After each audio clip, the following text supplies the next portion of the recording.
ஆச்சி பாதாம் ட்ரிங்க். ஆச்சி பாதாம் ட்ரிங்க் ஒன்னு வாங்கினா ஒன்னு ஃப்ரீ. தற்போது சட்டப்பேரவையில் முதலமைச்சர் மு க ஸ்டாலின் உரையாற்றி வருகிறார். அதனை பார்க்கலாம். சிறப்பான மருத்துவ சேவைகளை வழங்கி வருகிறோம். ஆனால் நீட் தேர்வு முறை செயல்படுத்தப்பட்ட பின்னர் இந்த தேர்விற்கான பயிற்சி வகுப்புகளுக்கு சென்று பயிற்சி பெற இயலாத கிராமப்புற மாணவர்களுக்கும் ஏழை எளிய குடும்பங்களைச் சார்ந்த மாணவர்களுக்கும் மருத்துவ படிப்பு எட்டாக்கணி ஆகிவிட்டது. மாநிலத்தின் கிராம பகுதிகளிலும் பின்தங்கிய பகுதிகளிலும் வழங்கப்படும் மருத்துவ சேவைகளையும் எதிர்காலத்தில் இந்த முறை பாதிக்கும். நீட் தேர்வானது பயிற்சி வகுப்புகளுக்கு செல்லும் வசதி படைத்த நகர்ப்புற மாணவர்களுக்கு ஆதரவாக அமைந்துள்ளது என்பதிலும் இந்த தேர்வின் அடிப்படையிலான மருத்துவ மாணவர் சேர்க்கை முறை சமூக நீதிக்கு எதிரானதாக உள்ளது என்பதிலும் தமிழ்நாட்டு மக்கள், அரசியல் கட்சிகள், சமூக சிந்தனையாளர்கள் என அனைவரிடமும் உள்ள கருத்தொற்றுமையின் அடிப்படையில் சரியான மாற்று மருத்துவ மாணவர் சேர்க்கை முறை குறித்து பரிந்துரைப்பதற்காக ஓய்வு பெற்ற நீதியரசர் திரு ஏ.கே. ராஜன் அவர்கள் தலைமையில் ஒரு உயர்நிலை குழுவினை இந்த அரசு அமைத்தது.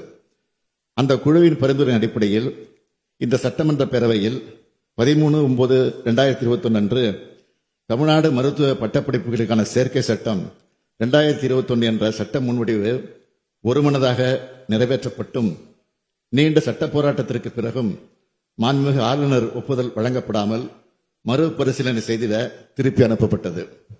இந்நிலையில் என் தலைமையில் 5/2/2022 அன்று அனைத்து கட்சி கூட்டம் நடத்தப்பட்டு இந்த சட்ட முன்வடிவினை மீண்டும் தமிழ்நாடு சட்டமன்ற பேரவையில் அறிமுகப்படுத்துவது தொடர்பான தீர்மானம் ஒருமனதாக நிறைவேற்றப்பட்டு 8/2/2022 அன்று சட்ட முன்வடிவு மீண்டும் தமிழ்நாடு சட்டமன்ற பேரவையில் நிறைவேற்றப்பட்டது. மாண்புமிகு ஆளுநர் மூலம் மாண்புமிகு குடியரசுத் தலைவர் ஒப்புதலுக்காக ஒன்றிய அரசுக்கு அனுப்பப்பட்டது. இது குறித்து ஒன்றிய அரசின் சுகாதாரத்துறை, ஆயுஷ் துறை, உள்துறை, உயர்கல்வித்துறை என பல்வேறு அமைச்சகங்கள் கோரிய அனைத்து விளக்கங்களுக்கும் தமிழ்நாடு அரசு உடனுக்குடன் உரிய விளக்கங்களையும் வழங்கியது. ஆனால் இவற்றையெல்லாம் ஏற்காமல் நமது மாணவர்களுக்கு பெரும் பேரடியாக ஒன்றிய அரசு நமது நீட் விளக்க சட்டத்திற்கு ஒப்புதலை மறுத்துள்ளது என்ற வருந்தத்தக்க செய்தியை இந்த பேரவையில் கனத்த இதயத்துடன் தெரிவித்துக் கொள்கிறேன்.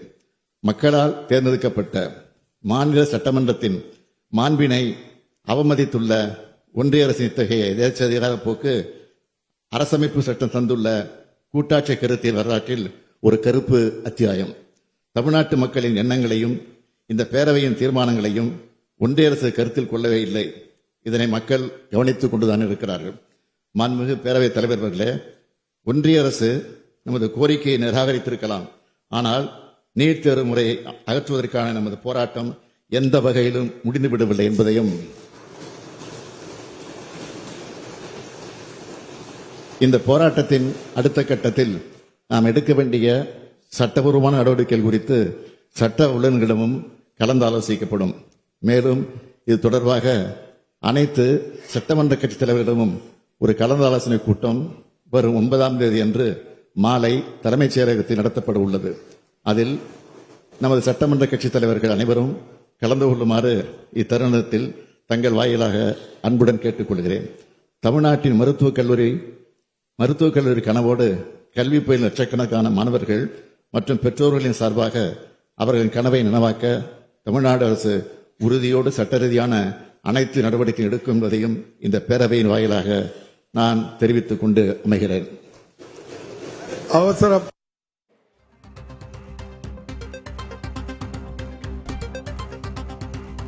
மருத்துவத்துறையில் நாட்டுக்கே முன்னோடியாக தமிழ்நாடு உள்ளது. ஆனாலும் கிராமப்புறங்களில் பின்தங்கிய பகுதிகளில் நீட் தேர்வால் தமிழக மாணவர்கள் தொடர்ந்து பாதிக்கப்படுகிறார்கள். எனவே நீட் தேர்வுக்கு எதிரான திமுகவின் போராட்டம் தொடரும் என்று சட்டப்பேரவையில் முதலமைச்சர் மு க ஸ்டாலின் உரையாற்றியிருக்கிறார். விவரங்களை பின்வரும் செய்திகளில் விரிவாக பார்க்கலாம்.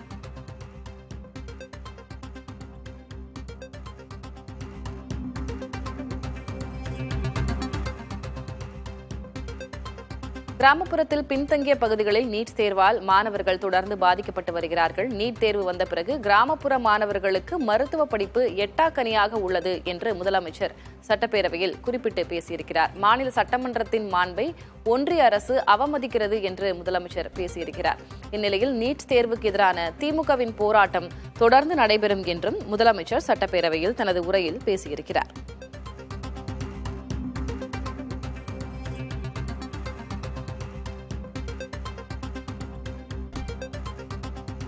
ஆளுநர் மூலமாக குடியரசுத் தலைவர் ஒப்புதலுக்காக மத்திய அரசுக்கு அனுப்பி வைக்கப்பட்டு பல்வேறு அமைப்புகள் கூறிய அனைத்து விளக்கங்களும் உரிய விளக்கங்களும் தமிழக அரசு வழங்கிய போதும் கூட நீட் தேர்வு விலக்கிற்கு ஒப்புதல் அளிக்க மத்திய அரசு அனுமதி மறுத்திருப்பதை வருத்தத்துடன் அறிவிக்கிறேன் என்று முதலமைச்சர் மு.க.ஸ்டாலின் சட்டப்பேரவையில் பேசியிருக்கிறார். மத்திய அரசு கோரிக்கையை நிராகரித்திருப்பதாக முதலமைச்சர் தெரிவித்திருக்கிறார். தொடர்ந்து சட்ட வல்லுநர்களோடு இதுகுறித்து கலந்து ஆலோசிக்கப்படும். நீட் தேர்வுக்கு எதிராக திமுகவின் போராட்டம் தொடரும் என்றும் குறிப்பிட்டிருக்கிறார். அனைத்து சட்டமன்ற கட்சி கூட்டம் வரும் 9ஆம் தேதி மாலை தலைமைச் செயலகத்தில் நடத்தப்படும். நீட் தேர்வு விலக்கு தொடர்பாக என்று முதலமைச்சர் தெரிவித்திருக்கிறார். மத்திய அரசு நமது கோரிக்கையை நிராகரிக்கலாம், ஆனால் நீட் தேர்வை அகற்றுவதற்கான போராட்டம் எந்த வகையிலும் தடைபடவில்லை. இந்த போராட்டத்தின் அடுத்த கட்ட நடவடிக்கை குறித்து சட்ட வல்லுநர்களோடு கலந்து ஆலோசிக்கப்படும். மேலும் அனைத்து சட்டமன்ற கட்சி கூட்டம் வரும் 9ஆம் தேதி மாலை சென்னை தலைமைச் செயலகத்தில் நடைபெறும் என்று முதலமைச்சர் அறிவித்திருக்கிறார். ஆச்சி பாதாம் ட்ரிங்க் ஒன்னு வாங்கினா ஒன்னு ஃப்ரீ.